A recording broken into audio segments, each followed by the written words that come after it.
What's going on, everybody? Man, I have got to have a heart-to-heart with you on some facts that most may have missed or simply you may not be paying attention to. We have to have this talk. Now, I need to share with you some startling statistics, and now is the time more than ever for you to take your family's legacy serious. Now is the time for you to get upset about what's going on around you and in this country. Now is the time for you to see the writing that is on the wall. Now is the time for you to say, I'm not going into the next 10 years like I did the past 10 years. And most of all, now is the time for y'all to share this video because I want you guys to get with me for more information. Click like, click share, put the hearts out there, send it out. Let me start with one of the startling statistics that has just become a reality. Now, you know that I've been sharing knowledge with you about finances. For those who don't know, I'm a financial educator. And one of my passions that has become a part of my life has been money and mindset, which are two major topics of discussion in my household just about every single day, and especially with my children. But for now, I'm going to talk to you strictly about money. But at the end, I'm going to show you the mindset that you need to have to overcome these things, because there are some people who are making some decisions on your behalf and you have no idea how it can not only affect you today, but it could affect you for decades if you don't see the writing on the wall. Now, let me give a disclaimer. This is not by no means a political statement. These are just facts. So let's look at the facts. President Biden just signed an executive order to raise the minimum wage to $15 per hour. You know what most people say who don't understand finances? I have no idea what raising the minimum wage would actually do, nor how it could or would affect me because I'm not making minimum wage. Understand this.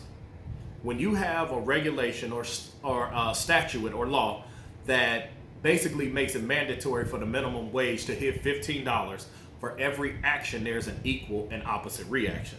Don't think that raising the minimum wage, I'm not saying it's bad, I'm not saying it's good, I'm just telling you the effect. The effect is that employers are going to have to cut employees because a lot of employers cannot afford a $15 minimum wage. So every action in government has an equal and opposite reaction. So Brandon, what are you saying?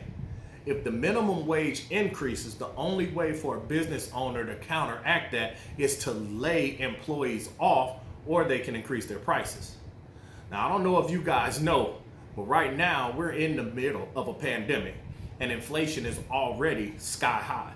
So that means that most businesses will have to increase their prices again just to keep up with the wages necessary to pay the people who are still around if the business stays open. Yeah, those are the qualities or factors you have to consider during a pandemic. Now the question is, why are you not doing something different? So if the writing is on the wall and people in high places can make decisions that affect all of us, like increasing the minimum wage, again, I'm not saying it's good, I'm not saying it's bad, I'm saying look at the impact. Then you know a business owner who is already struggling, who can't afford to pay $15 per hour, is going to increase the prices in order to keep the employees that are still left. Either that or they have to cut some employees because they can't afford to pay everybody the minimum wage. So if minimum wage goes up to $15 minimum, so do prices. Now the question is, what are you doing income-wise to compete with this drastic increase in prices that you're going to see over the next 5 years minimum? Minimum the next 5 years. Again, that's the impact that minimum wage being raised will have. Now guys, these are just facts. So if 46 is increasing the minimum wage, I do hope that it helps a lot of people. It does have an impact, but I do hope that it helps a lot of people.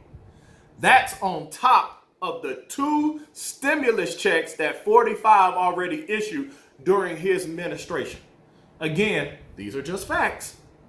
So if 45 already gave out 2 stimulus checks and have us in about $2 trillion worth of debt as a country, and 46 is saying another 1,400 is going to be issued, that's going to take us to another possible $2 trillion worth of U.S. deficit. So between 45 and 46, we are about $3 to $4 trillion in deficit, because now we're just starting to print off money to put a band-aid on the problem. So if the country is bleeding, why don't we get down to the root of it, which is financial education? Why don't we get down to the root of it, which is financial literacy? Why don't we get down to the root of it, which is business ownership?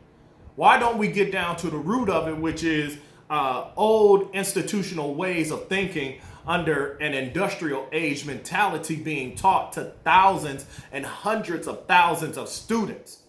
See, the brightest minds in the world are being taught to work for somebody else instead of the brightest minds in the world being taught to open a business, which provides jobs, which in time of turmoil won't be affected by a pandemic, which won't cause us to have to print money, which won't cause us to have to lose money every single day.